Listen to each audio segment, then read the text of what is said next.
Hello and welcome back to another episode of the LaVar Walker Daily Show podcast.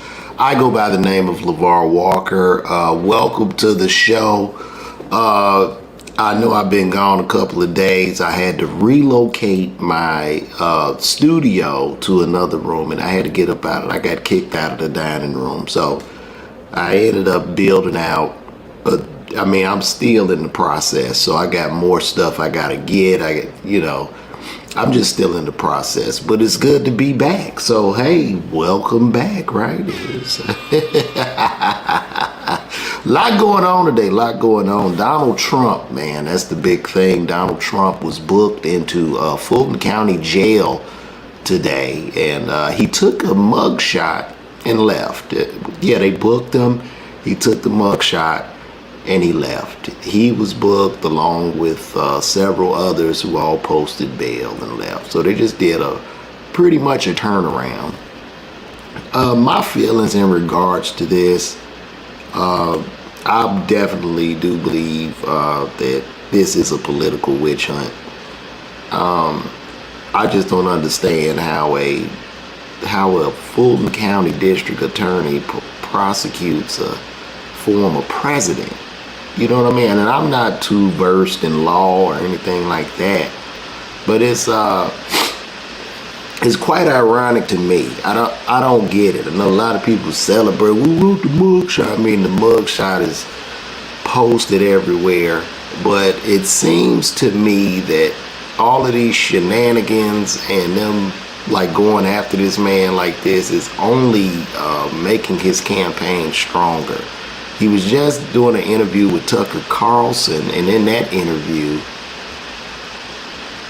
I don't know what this fan is making. Hold on.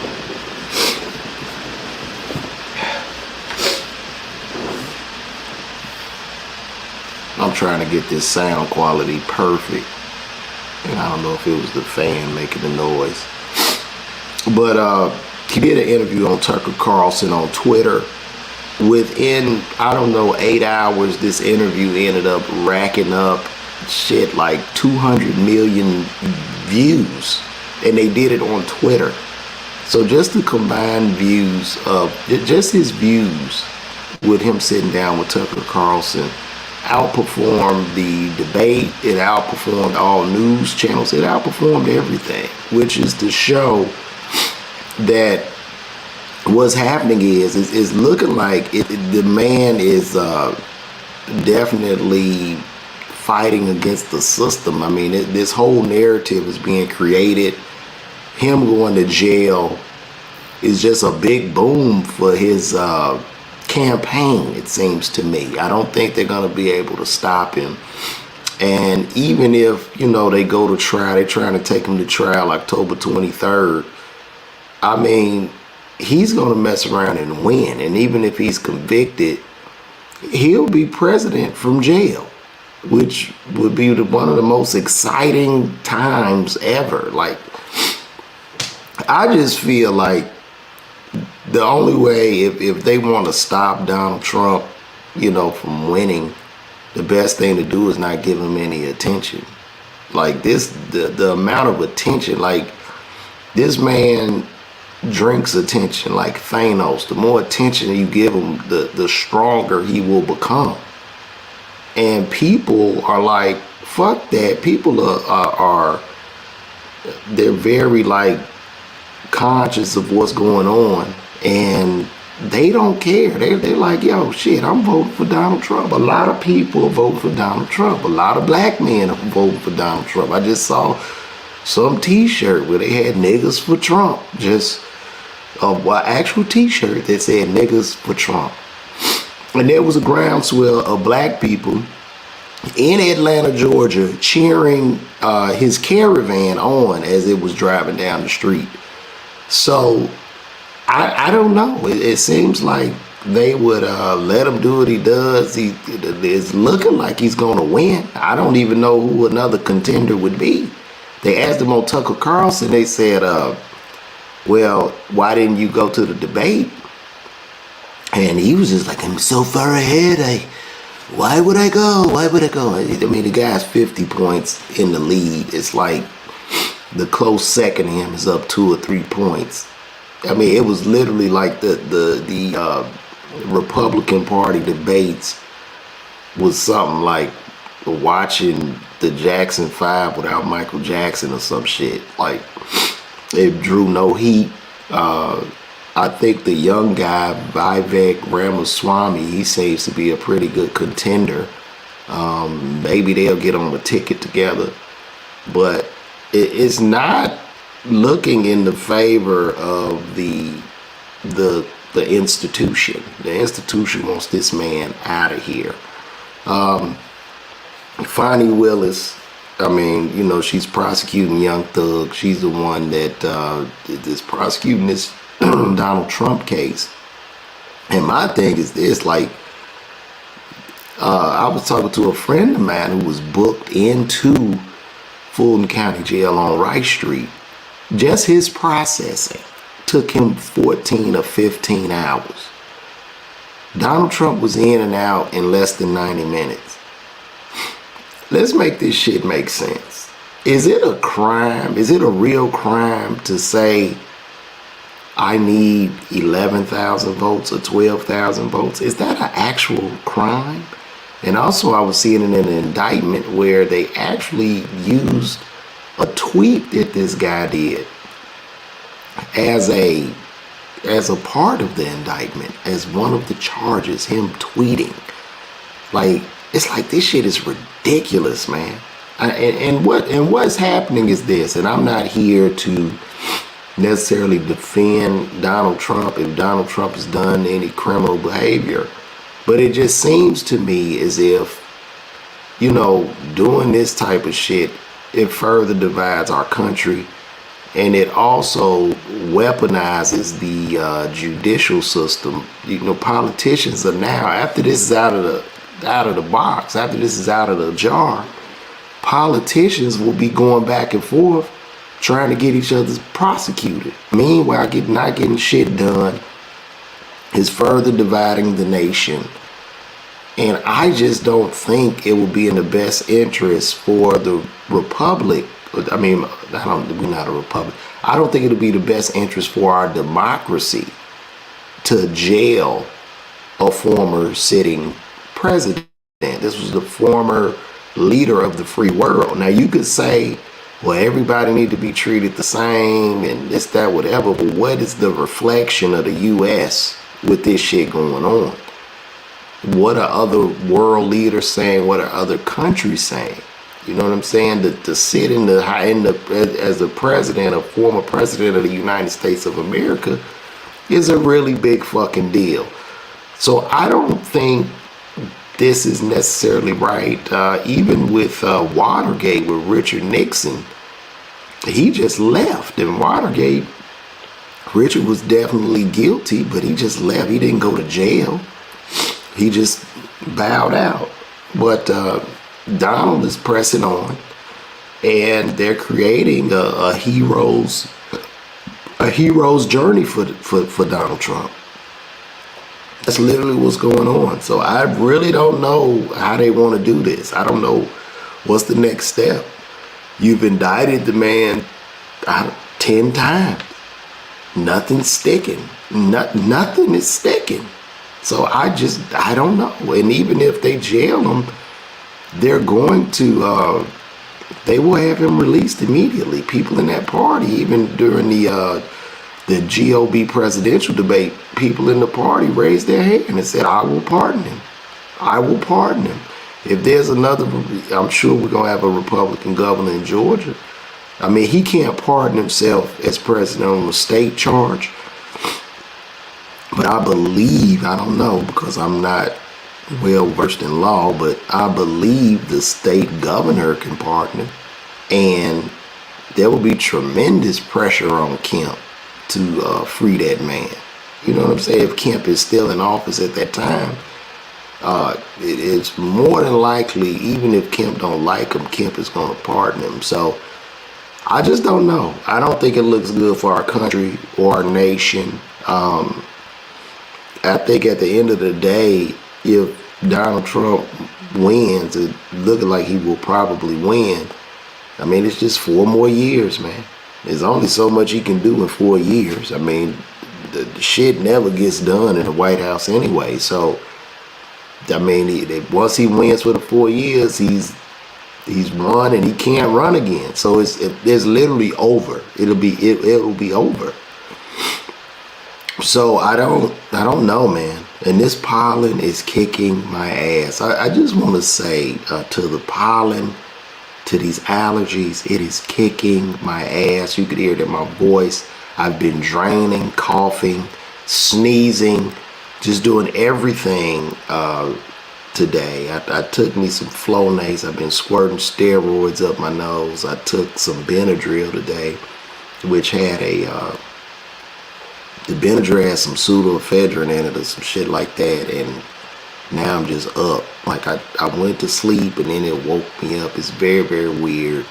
I really wish this pollen count on top of it being 175 degrees outside, it's just not working for me. And I'm making faces and shit. Like the worst thing is like when you gotta sneeze, but nothing come out. You trying to get out, you just, your whole body stop. You become paralyzed trying to eject the sneeze, but it never comes. So I am over this shit. I'm hoping that this shit really lets up. Also, SHarpe, it was announced that SHarpe will be joining Stephen A. Smith on First Take.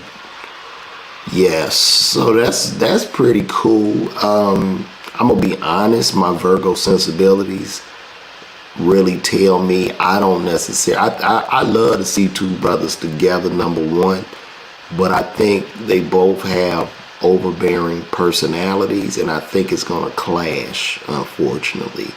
I don't think, I just don't know. I'm gonna say this, I want it to win, but I don't see that shit winning. It's because Stephen A. Smith has a big personality and SHarpe has a big personality, and it'll just be two niggas in the barbershop arguing. If you've ever been in the barbershop, we all have discussions, and to win the discussion is based off who gets louder. So we all become barking dogs in the barbershop, and I'm thinking they are going to be the kings of barbershop talk, and they're going to sit on a high and mighty throne. But I'm seeing a clash even before this begins, man. I think the thing with Skip, you know what I'm saying? To me, it just seemed like Skip was a little more laid back. He wasn't an athlete. It's just, I think if you got a real big personality, you need a low personality and vice versa to balance it out. It's almost the equivalent of when you have a comedian, like two comedians in a podcast, and they're both trying to be funny, and then that shit is like hella cringy because one tells a joke, the other one tries to up that one in the joke, and it just becomes very, very unbalanced and off kilter. So I wish it the best, but I'm only giving that shit like 9 to 10 months, man, to be honest. You know what I'm saying?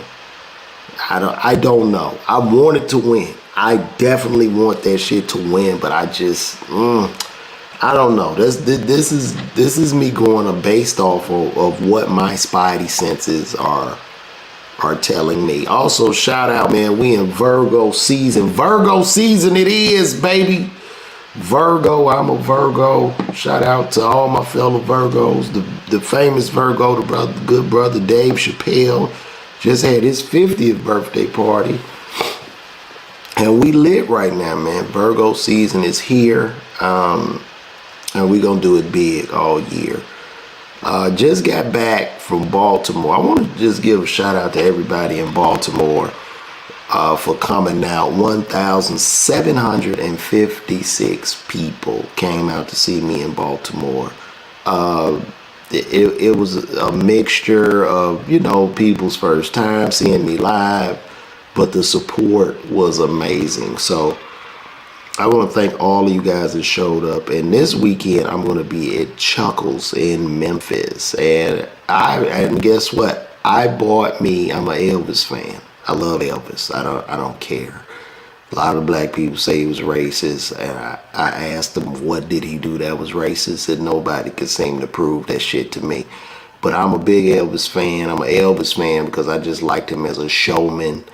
You know what I mean? He was just an interesting figure to me. I mean, this motherfucker had it all. And I watched the movie. I watched like YouTube videos. Even in today's time, in 2023, he has young women passing out and fainting over him through YouTube. So he had it all, and I've decided that I'm going to be visiting Graceland this weekend. I'm going to Graceland. I bought me a ticket, and I just want to walk around and check everything out and just have a good time.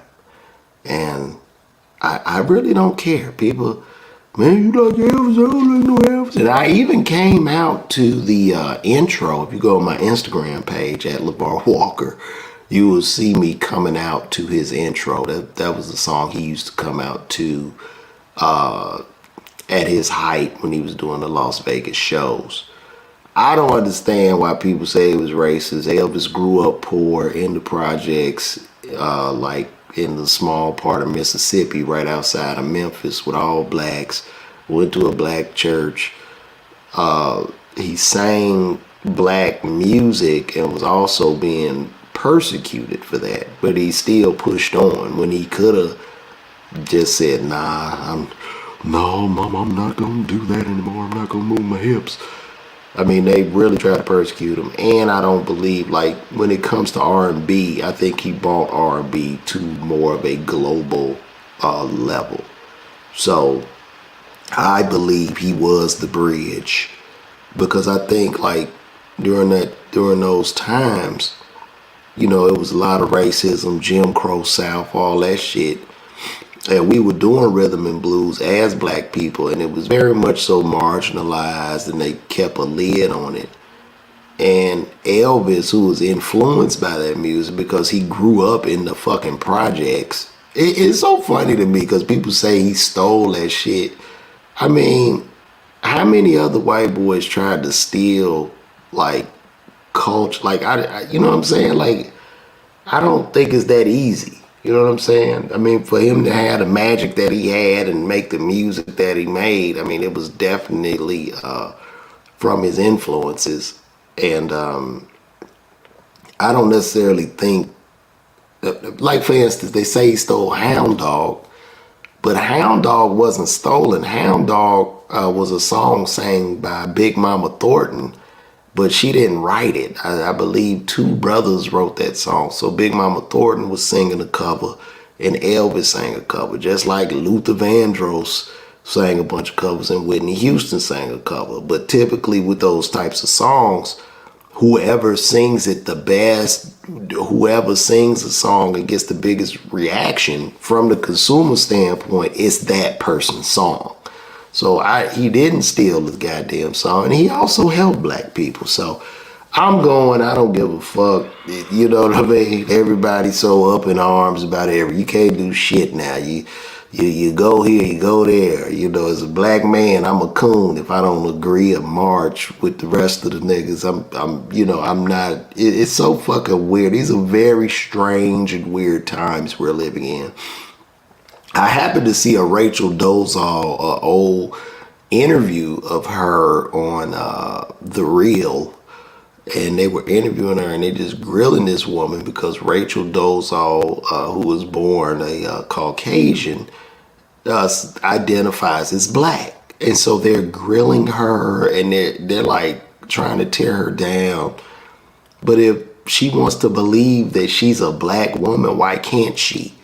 Okay, like, we can't do that. Like, and we can't do this, right? We can't say, if you're a transgender person, I have nothing against you. You want to be, you know, whatever you're born, whatever you feel you are, okay, I have to accept that. And I accept it. I respect you. If a person that is in a different race, it says they're another race, why can't that be respected?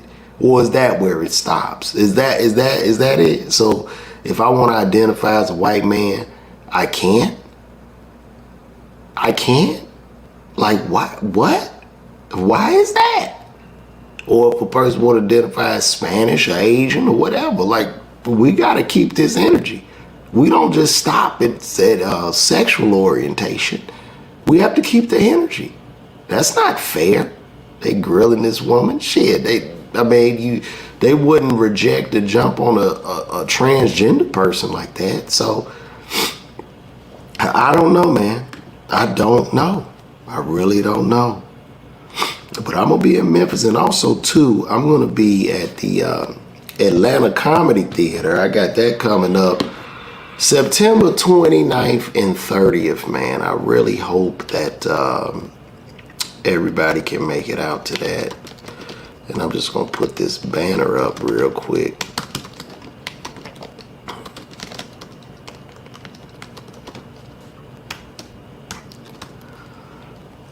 Okay, y'all can get tickets at LaVar Walker. Y'all can get those tickets at either lavarwalker.com/tour dates, or you could get them straight from the website. So I want y'all to come out to that, man. Please come out. Let me show that. There we go. So Atlanta Comedy Theater, September 29th to the 30th. Also, they were talking about Obama's chef. They said that Obama's chef accidentally drowned, and I'm still scratching my head by that, because I don't understand how a man that was swimming in Olympic-sized swimming pools and that was in that type of shape and was young drowns in a pond in 8 feet of water. I don't understand that shit. I don't get it. You know, like I said in one of my jokes, I don't know if maybe he didn't season the chicken properly. You know, maybe he came out with the wrong order. I don't know what the young man saw, but this shit is very, very fucking fishy. And I do believe, like, they're not even talking about that shit. So the media, to me, seems to be very much so, like, leaning towards one side. You know what I'm saying? Like, even with Hunter Biden and all that shit, and the laptop and the coke in the White House, like, they're literally turning the blind eye to that shit and attacking the other side, which is fucking weird. It's weird to me. I don't get it. I don't fucking get it. They're weaponizing that side. If you don't walk on one side, you're just wrong, and they want to cancel your ass. So I don't know, man. I really, really don't know. So, oh my gosh, I am so sorry, guys. I'm just sitting here. I'm sitting here leaking. My nose is going crazy. But I think I'm gonna leave this here for today. Y'all check me out. We're gonna be dropping. I'll be back on and popping, getting these out to you Monday through Friday. We're gonna do a 7 o'clock time, 7 o'clock p.m. I gotta do a time and make a promise and deliver. So I'm gonna wrap this up. My name is LaVar Walker. Remember, get those tickets, man. Atlanta Comedy Theater, September 29th to the 30th. I'm going to be there. So get those tickets, man. And that is it, man. I'm going to get out of here. Thank you guys for coming, showing love to me. And that is it. Take care.